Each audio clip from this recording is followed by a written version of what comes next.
the past decade, dozens of Canadian colleges and universities have undertaken rebranding projects in order to freshen their image for student recruitment or pave the way for a major capital campaign. Many of Canada's colleges and technical institutes have been able to freshen their brand identities without offending stakeholder groups, without creating a major fuss, and keeping everybody happy. Let's take 10 and take stock.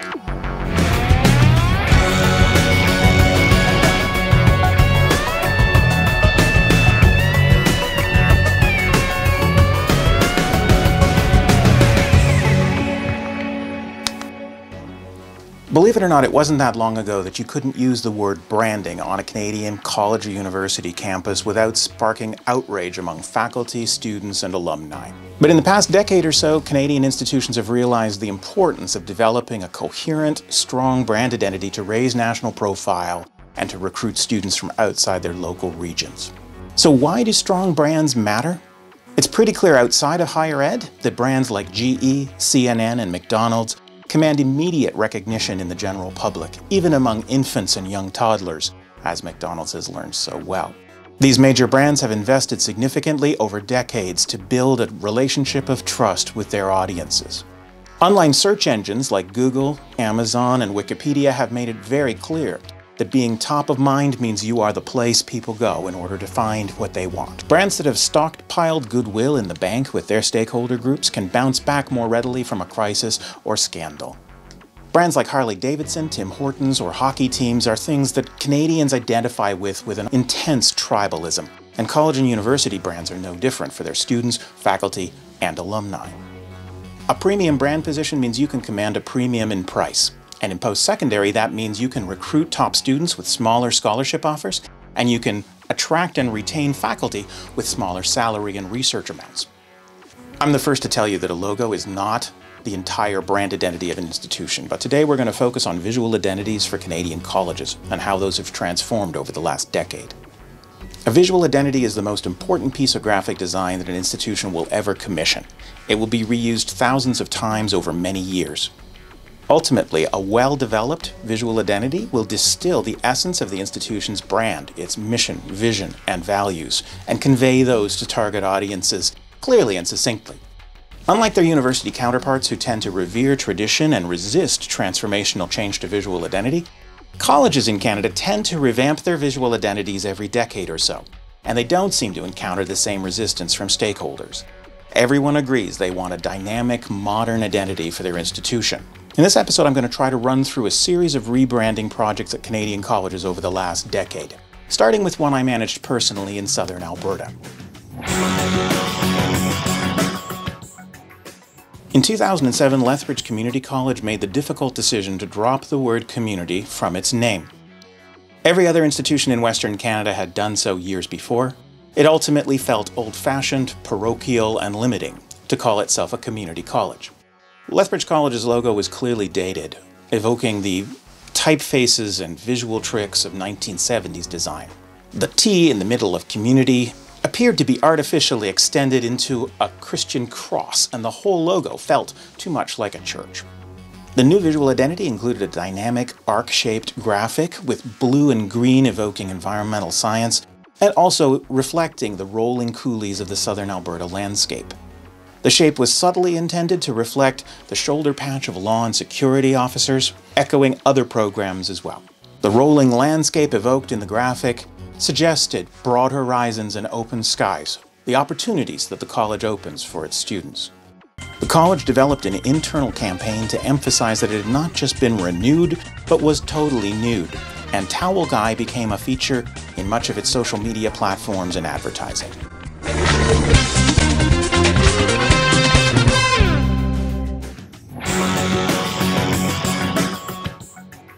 Also in 2007, Edmonton's Northern Alberta Institute of Technology launched a refreshed brand that was a major step forward for it as well. The president said the existing NAIT brand identity was firmly stuck in the 1970s with its typeface and graphic elements of those days. The new visual identity for NAIT was a very simplified college coat of arms. In a nod to its earliest visual identity in the 1960s, NAIT revived the technology globe as the core element to its new coat of arms.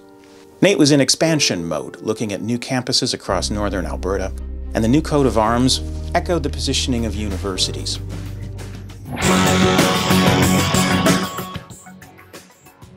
The following September, Red Deer College in central Alberta also launched a new visual identity.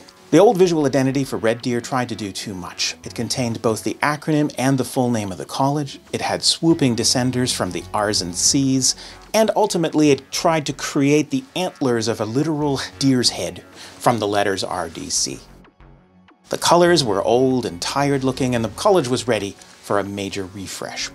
In a pretty startling transformation, the new visual identity contained only the acronym RDC, in a very streamlined corporate sans serif typeface, and a very streamlined neon green arc that could suggest the global aspirations of the college.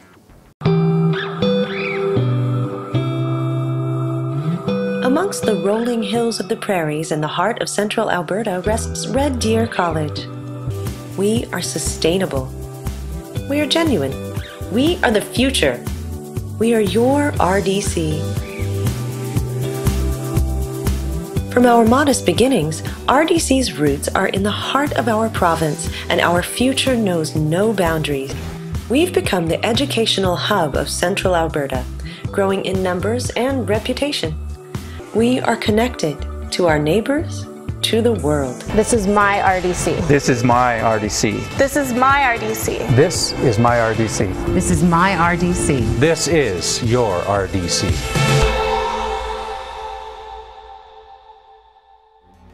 In branding, three-letter acronyms pose difficult challenges in generating name recognition and understanding in the broader public. With a massive marketing budget like IBM or RBC, and over years of continued exposure, you can eventually imbue a three-letter acronym with the personality of a brand and connotations for the general public. But it's always dangerous for an advertiser with a limited budget to attempt to reduce itself to an acronym. Nationally, many people may not know what this logo stands for yet. The following summer, Newfoundland and Labrador's provincial network of college campuses, the College of the North Atlantic, undertook a rebranding of its own. Its existing identity reflected its formation in 1997 from 5 pre-existing colleges. The new logo, developed in-house at very little cost, features a two-tone blue color scheme, interlocking capital N and A that take the form of waves, reflecting the college's connection to the sea.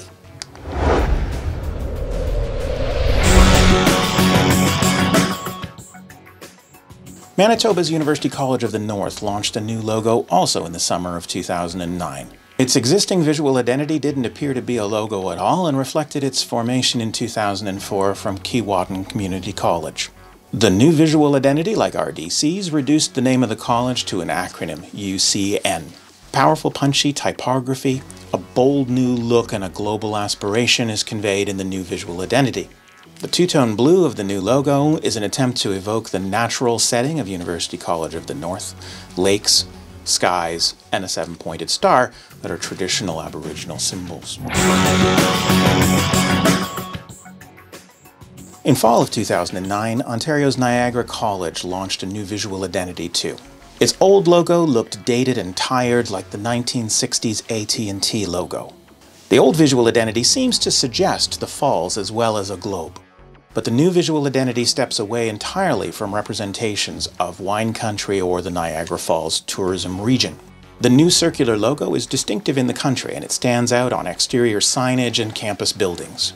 Niagara College is home to one of the first brewmaster programs in the country, so perhaps it's appropriate that its logo also fits perfectly on the butt end of a keg of beer.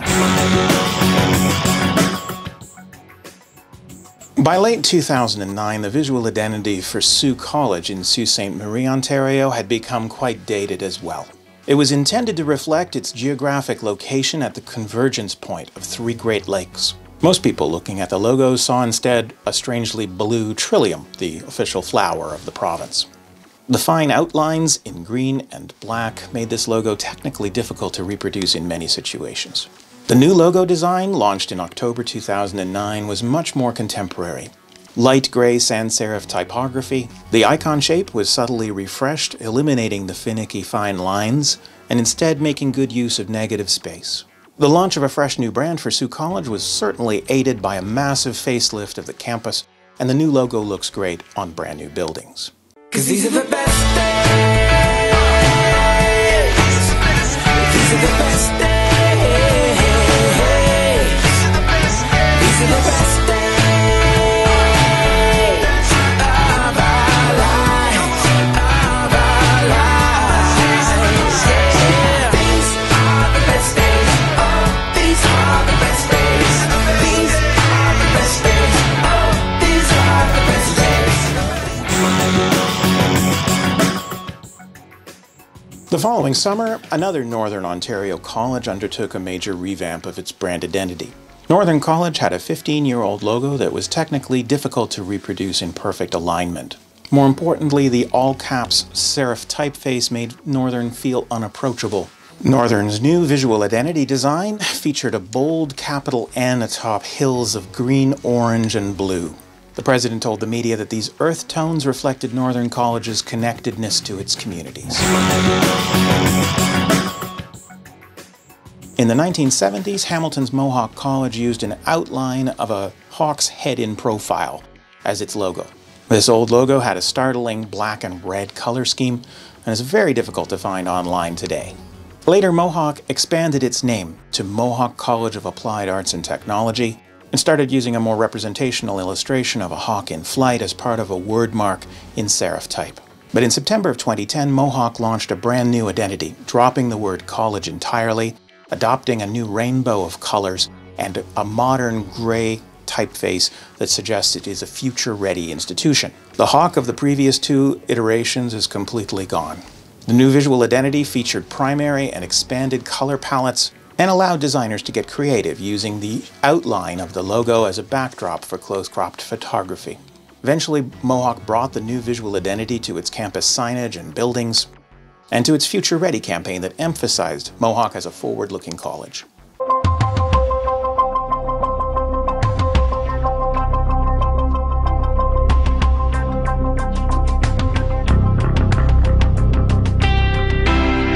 Each day, the future walks through our doors, full of hope, full of potential, and loaded with expectation.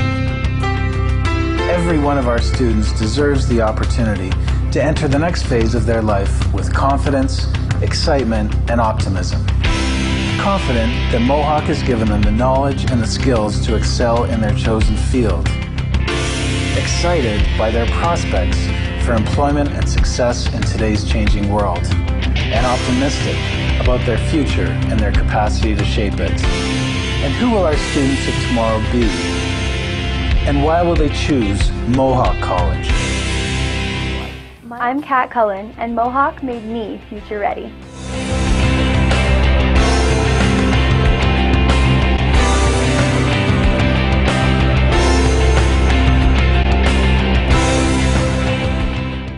Although the logo is in many ways understated, Mohawk College marketers have always been ones to watch. In 2011, Mohawk used a series of action figures packaged to reflect graduates of their various programs. In its current marketing campaigns, Mohawk College has packaged its program offerings like video games, inviting students to step into the future of their various program areas. By 2010, it was clear that electronic resources were outpacing the printed book on college campuses.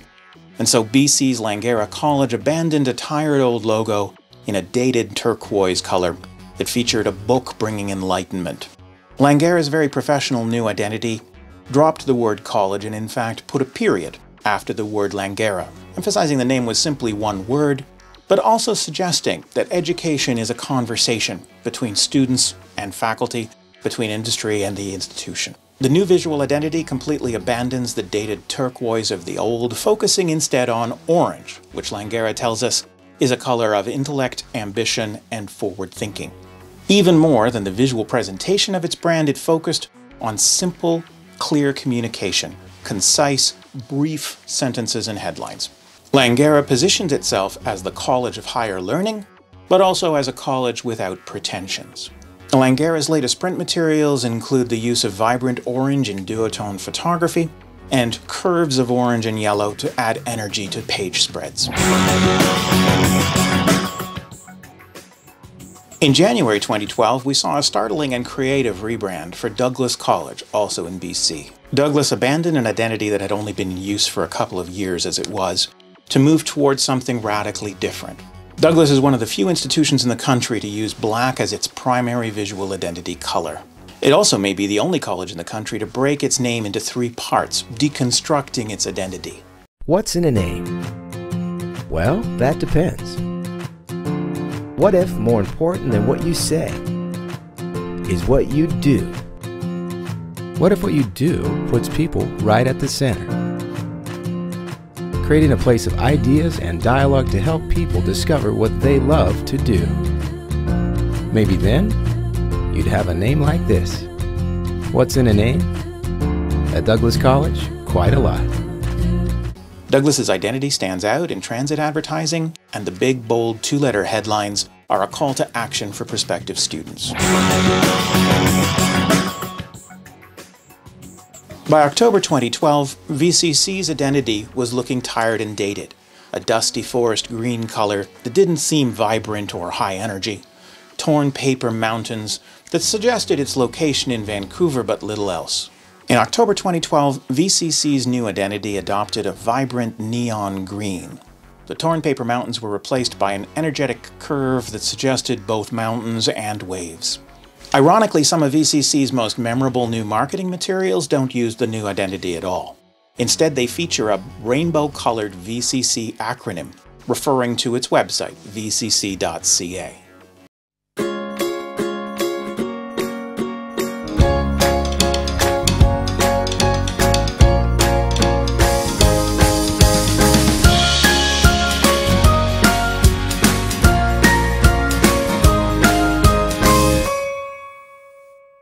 VCC faces unusual brand confusion in its own backyard.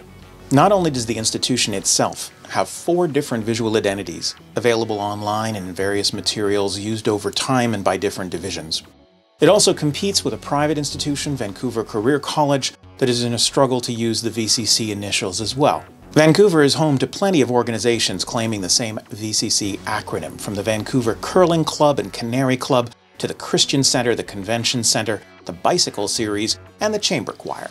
I hope VCC can find a way to consolidate its various images and communicate clearly and crisply in a very complicated market.